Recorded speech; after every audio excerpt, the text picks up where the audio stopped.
Assalamualaikum warahmatullahi wabarakatuh. Bagaimana kabarnya anak-anak? Alhamdulillah, baik. Di sini bertemu lagi dengan Bu Puspa pada mata pelajaran OTK Humas dan Keprotokolan. Sebelumnya Bu Puspa mau mengucapkan selamat karena kalian sudah naik ke kelas 11. Dalam satu semester ini kemungkinan kita akan belajar dengan sistem daring sama seperti tahun lalu. Tapi sekarang medianya Bu Puspa tambahi dengan YouTube ya. Selain dari Google Class yang sudah kita pakai di semester sebelumnya. Oke, dalam satu semester ini ada 5 kompetensi dasar yang akan Bu Puspa ajarkan. 5 kompetensi dasar tersebut merupakan kompetensi dasar berpasangan. Ada pengetahuan dan ada keterampilan. Kelima kompetensi dasar tersebut meliputi yang pertama, untuk pengetahuannya 3.1 memahami ruang lingkup kehumasan. Kemudian untuk keterampilannya 4.1 melakukan pengelompokan ruang lingkup kehumasan. 3.2 untuk pengetahuan memahami regulasi bidang kehumasan. 4.2 melaksanakan regulasi bidang kehumasan. Kemudian untuk KD 3.3 memahami khalayak humas. 4.3 untuk keterampilan yaitu melakukan pengelompokan khalayak humas. 3.4 menerapkan profesi humas. KD keterampilannya 4.4 melaksanakan etika dan kode etik profesi humas. Untuk KD terakhir 3.5 menerapkan pelayanan prima kepada pelanggan dan 4.5 melaksanakan pelayanan prima kepada pelanggan. Untuk materinya sambil Bu Puspa jelaskan, silahkan dicatat ya. Kita akan melakukan penilaian harian itu setelah menjalankan KD 3.2, 4.2 melalui Google Classroom seperti di semester sebelumnya. Oke. Kita langsung ke KD 3.1 memahami ruang lingkup kehumasan. Untuk keterampilannya melakukan pengelompokan ruang lingkup kehumasan. Di sini KD 3.1, 4.1 mempunyai tujuan pembelajaran. Antara lain, kalian dapat mengemukakan pengertian humas. Kemudian kalian juga di rumah juga bisa menjabarkan karakteristik humas. Kemudian kalian bisa menjelaskan sejarah perkembangan humas atau public relation. Kemudian mengemukakan tujuan humas atau public relation. Mengemukakan fungsi humas. Kemudian mengemukakan peran humas. Selanjutnya, menganalisis prosedur kerja humas atau public relation. Selanjutnya, yaitu menjabarkan tugas humas atau public relation. Nah, dari materi tadi yang Bu Puspa sampaikan, kalian bisa juga searching terkait materi tersebut. Selain dari melihat video yang Bu Puspa tampilkan. Untuk materi pembelajarannya, ya, meliputi ada pengertian humas, karakteristik humas, sejarah perkembangan humas dan public relation, tujuan humas, kemudian ada fungsi dari humas atau vihar atau public relation, kemudian ada peranan humas, prosedur kerja humas atau public relation, kemudian ada tugas humas. Dari sini sudah jelas ya anak-anak? Jika sudah jelas, silakan diamati dari gambar yang Bu Puspa tampilkan di slide. Apa yang dapat kalian amati di situ? Ya, benar.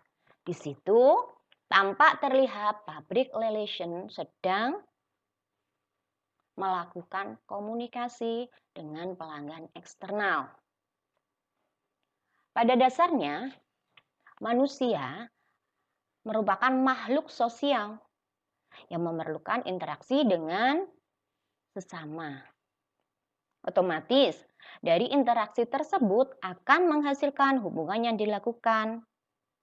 Nah, hubungan tadi otomatis bisa dari intern dalam perusahaan tersebut atau ekstern dari perusahaan lain atau dengan masyarakat. Ya.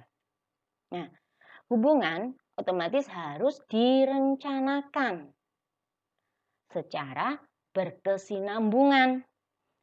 Sehingga apa? Menciptakan saling pengertian antara organisasi dengan masyarakat.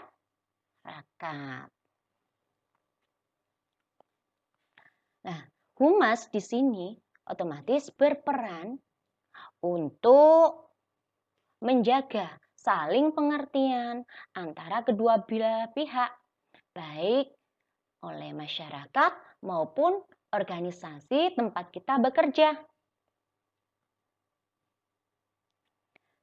Jika humas baik, otomatis loyalitas dari pelanggan internal yang berupa karyawan kita sendiri, seperti kita, ataupun pelanggan eksternal akan loyal, menciptakan kesan yang positif. Citranya perusahaan otomatis jadi positif di mata masyarakat, sehingga dapat menimbulkan positif feedback.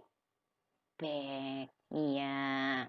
Nah, dari cerita singkat Bu Puspa, apakah kalian dapat menyimpulkan pengertian humas? Bagaimana? Apa pengertian humas?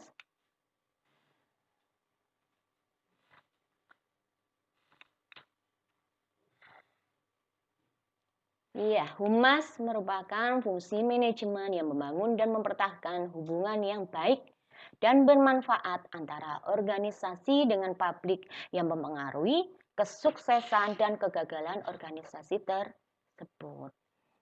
Dengan public relation yang baik, yang aktif, otomatis hubungan dengan masyarakat, citra positif perusahaan akan baik. Otomatis perusahaan kita akan selalu berkembang karena citra yang positif. Tapi kebalikannya, jika public relation-nya kurang, otomatis kebanyakan suatu perusahaan akan mengalami kegagalan. Karena apa? Tidak bisa merayu dari pelanggan eksternal. Nah, dari sini sudah jelas? Baik. Lanjut dari pengertian humas, lanjut ke materi selanjutnya, yaitu fungsi dari humas. Yang pertama, memberikan penerangan kepada pelanggan. Dengan adanya humas, otomatis akan memberikan informasi kepada halayak atau masyarakat. Seorang yang tidak tahu menjadi tahu, itu memberikan penerangan kepada pelanggan. Ya. Kemudian yang kedua, melakukan persuasi untuk mengubah sikap dan perbuatan masyarakat secara langsung. Ya. Dengan adanya humas dari seseorang atau masyarakat yang tidak suka adanya public humas yang baik, orang akan berubah pikiran. Citra perusahaan menjadi baik. Ya, karena apa? Terbujuk. Ya, masyarakat terpengaruh dengan public relation kita.